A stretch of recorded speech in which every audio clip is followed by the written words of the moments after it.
Motorcycle sounds. Well, no duh, motorcycles make sounds, and that's why the Harley Pirate outside your house at 3 a.m. has driven down the cost of real estate so much you can now afford to buy that dilapidated mobile home you're renting instead of paying Bubba the Love Sponge a carton of smokes and a bottle of moonshine each month for rent. But did you know that there's more than 2 sounds? That's right, normies hear motorcycles and they immediately think of those Harley riders from South Park or squids on 600s holding their bike at Redline for fear that the bike might implode if not wrung out all the way.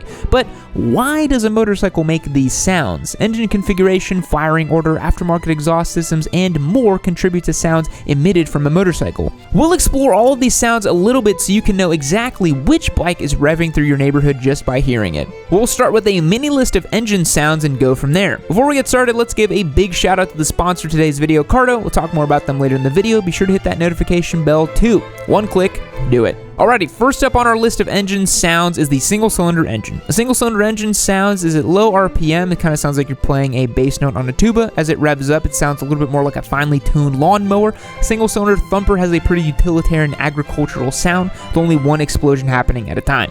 You don't get the musical composition of multiple explosions coinciding at different moments and intervals.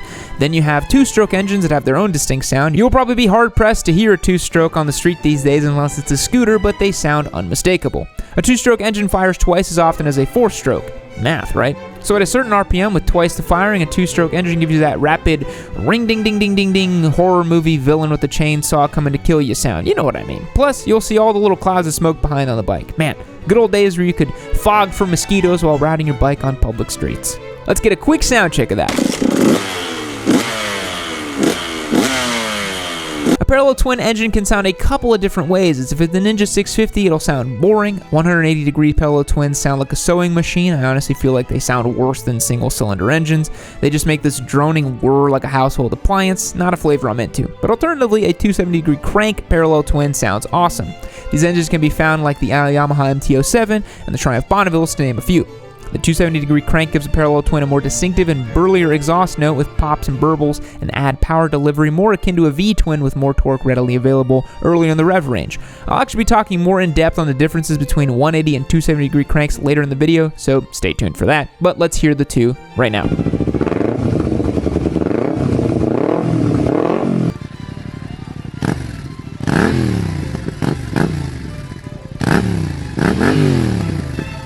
The next engine style with a unique sound is the V-twin. A lot of people think of the 45-degree Harley V-twin as making the ubiquitous low-bleed potato sound, but they can be found in a bunch of different motorcycles. V-twins or L-twins for the Ducatises in the house typically have a full, thick rumble at idle and low RPMs, which if you ride Harley is all the time since it has a pretty low RPM range. But on a Ducati, the engine can get real nice and spicy when it's revved out. Let's hear both of those really quick.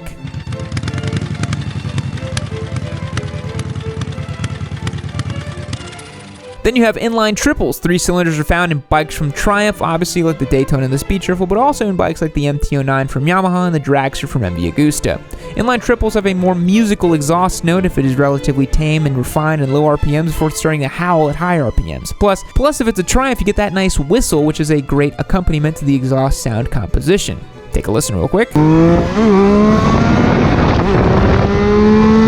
Alright, lastly, there are 4-cylinder engines. You guys still with me? This isn't even halfway through the video, and we've already even gotten to the nitty-gritty yet. You'll find 4-cylinder motorcycle engines in either inline 4 or V4 configurations.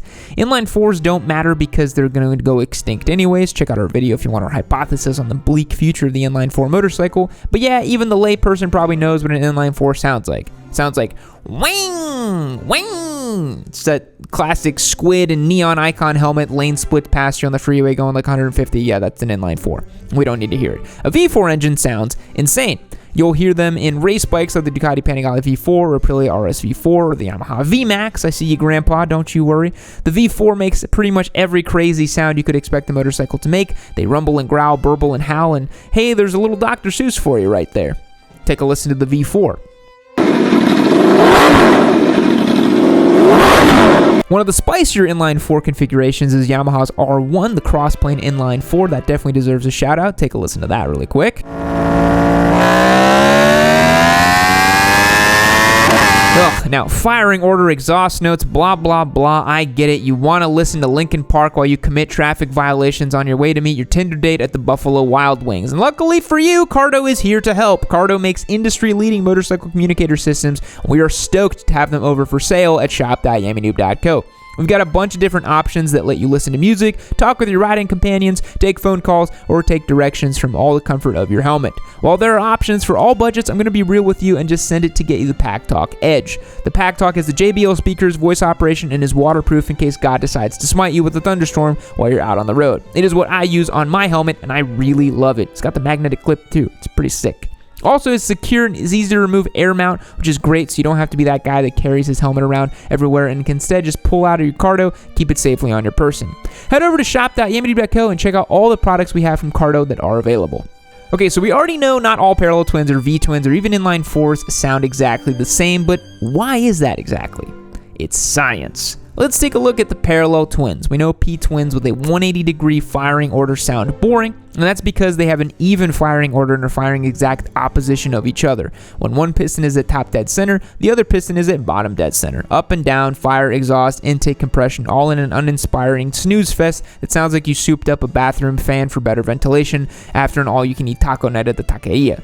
Alternatively, the 270-degree crank or cross-plane crank parallel twin is becoming increasingly popular and is widely preferred to the 180-degree twins. In an engine with a 270-degree crank, the cylinders are not moving in exact opposition of one another, which means you get all sort of fun, almost polyrhythmic exhaust notes while simultaneously getting better power delivery and increased torque. In a cross-plane crank engine, there is always a piston moving, unlike a 180-degree crank where there are pistons simultaneously at top dead center and bottom dead center. This reduces inertial torque and is the same reason Yamaha uses a cross-plane crank in the inline 4 in the R1, which is one of the few examples of an inline 4 engine that sounds particularly aggressive and extreme. Now, let's talk a little bit about why Harley V-twins and Ducati L-twins sound different. In Harley-Davidson engines, these cylinders are opposed by 45 degrees, unlike the 90 degrees in a Ducati L-twin. Harley-Davidson engines also utilize a single pin for connecting the piston rods to the crankshaft, a decision that was originally made out of financial necessity and has since ironically led to the iconic sound. As a result of the shared pin, the engine fires, rotates 315 degrees, fires again, and then rotates a whole 405 degrees before starting again. This creates the potato, potato, potato sound as the engine fires twice and then rests momentarily before firing again. Let's listen to that one more time. Ducati L-twin engines have cylinders that are opposed by 90 degrees, hence L-twin. This 90-degree configuration with the front cylinder nearly parallel to the ground is a better layout for cooling of the rear cylinder. Because the engine cylinders are 90 degrees apart, these bikes fire at 270 and 450-degree intervals, leading to the somewhat offbeat exhaust note that sounds quite a bit more contemporary than the big loping Harley V-twins. Take a listen.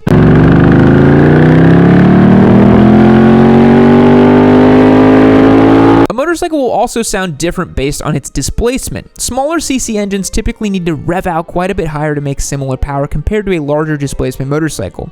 Larger engines with longer strokes and beefier connecting rods are typically designed to make more low-down torque and sacrifice a lower redline, whereas smaller engines with shorter strokes make smaller pistons are able to rev out much higher. And this is going to make the bike sound a lot different. Think of a truck with a big V8 versus a small turbocharged JDM car. The truck is going to rev out nowhere near as high as a car with a smaller engine designed for higher revs instead of low-down power. It is the same thing with motorcycles, but even more exaggerated. Back in the inline 4 glory days of the early 90s, Honda made the CBR 250RR, which was a 250cc 4-cylinder engine that needed to be revved out to an absurd 19,000 RPM. That is going to sound a lot different screaming down the road than most motorcycles. Take a listen.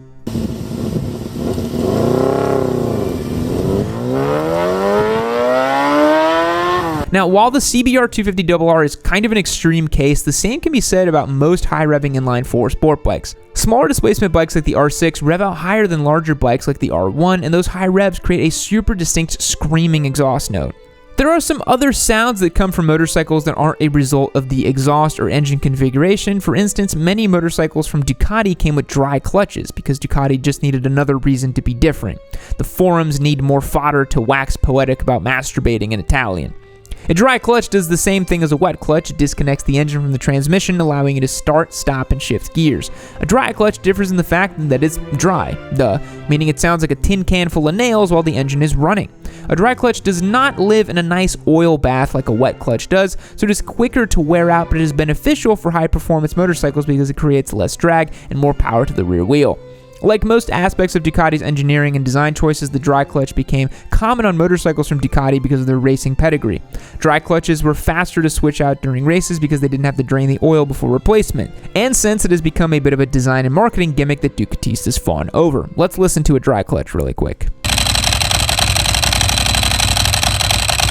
Another sound you might hear coming from a motorcycle if you happen to hang out in the land of turbo busas is the sound of a turbo or a supercharger. Only a select few motorcycles have been blessed enough to be bestowed from a turbo from the factory.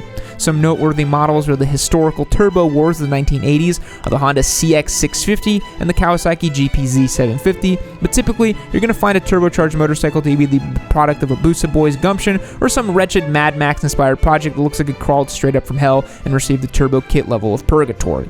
A turbocharger increases an engine's power by recycling and compressing exhaust gases, spinning a turbine, allowing that charged air to go back into the engine. When tuned for extra fuel to match the extra air, the engine will produce more power. The turbocharger whistles as the turbine spools up and creates boost, and then whooshes and flutters as a blow-off valve vents the excess pressure. It's very satisfying. Superchargers operate a little bit differently by being physically connected to the engine, using its power to directly force air into the engine instead of passively doing so like a turbo does. A supercharger makes power more quickly and doesn't have the brief lag you can experience while waiting for a turbo to spool up. Kawasaki sells the H2 and ZH2 that both come equipped with a supercharger from the factory. A supercharger also makes noises similar to a turbo, but with an even more distinct whine and flutter. Also satisfying. Let's listen to a Turbo Hayabusa and the ZH2, both of which we have in the shop. Well, we used to have a ZH2. You know what I mean.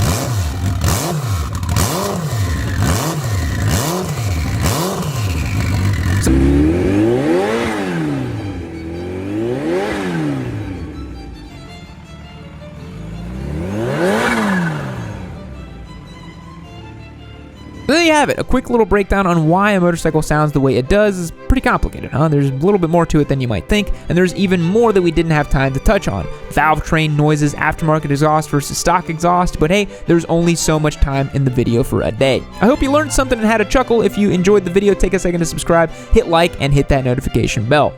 Fact: the Loganair flight between the two Scottish islands of Westray and Papa Westray lasts just 57 seconds. At a distance of 1.7 miles, it is the shortest commercial flight in the world. Goodbye.